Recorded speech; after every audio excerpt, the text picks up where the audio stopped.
Hey, in this video I'm gonna show you how I created this corporate polished look in just a few simple lighting steps. And with that, I would say let's jump right to the location. Let me walk you through everything we just set up. So we have our location, which is a pretty wide and big room full of light. We have 5 windows on this side that provide us with some daylight. But you know me, you know filmmaking, we want to control the light. All right, let me stop you right there. I don't know if you actually know me. If not, hey, I'm Konstantin, I'm a filmmaker from Germany, and I've gotta admit, we didn't really control the light on the set, we rather shaped it. But what do I mean by that? If I had wanted full control over the light, I would have blacked out the windows completely, so cutting off all the outside light and then build up the setup from scratch. Unfortunately though, we didn't bring enough black fabric, so we kind of had to deal with what was already there. But of course, the outside light wasn't enough for the camera sensor at all, especially since I was shooting with an ND filter. I needed that ND filter though, because I wanted to keep my aperture at 2.0 or lower to keep that nice depth of field. So with that, let's go a little bit deeper on gear. I would say a couple of camera settings first. I shot this whole thing with my A7S III in 25 frames per second and a shutter speed of 1/50th to maintain that natural motion blur, and an ISO of 640, which is the native ISO on the A7S III. And as always, I set my camera to S-Log3 S-Gamma3 Cine because this gave me the maximum dynamic range, allowing me for greater flexibility in color grading. But now, let's talk lighting. Here's a quick rundown of the lights we used, and of course, I will link everything we used in the description below. I started off with a key light. I used an Amaranth 200X, mounted a lantern on it and set it to 4200 Kelvin.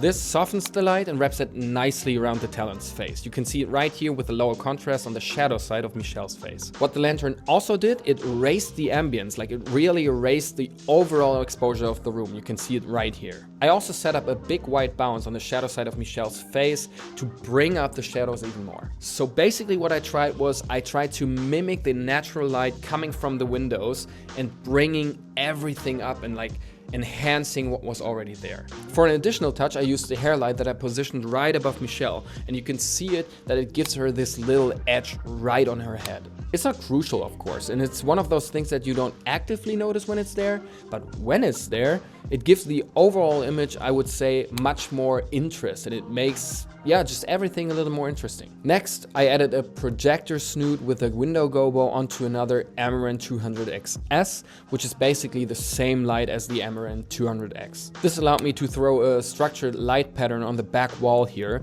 which just adds more texture and therefore depth. Because if you ask me, this white background that we had there would look just flat and lifeless if we would have not thrown anything onto it. Finally, I set up a SmallRig RC60B to highlight the plant and the plant box in the background. Like the tube light that gave Michelle that little edge on her head, I would say this might also seem like a small detail, but if you think about it, it raises the overall ambience and makes the scene feel much more intentional.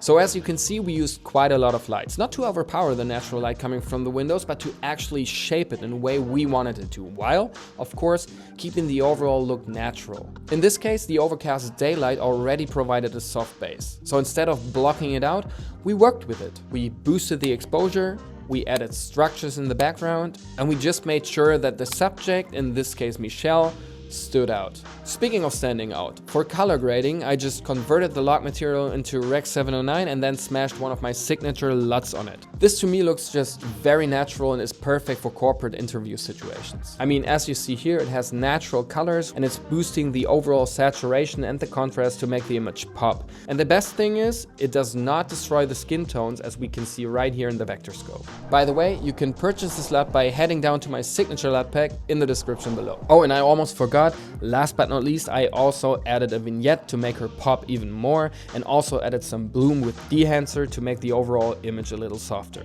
So yeah, this was my workflow on this one, and I guess I'll see you in the next one. Alright, peace.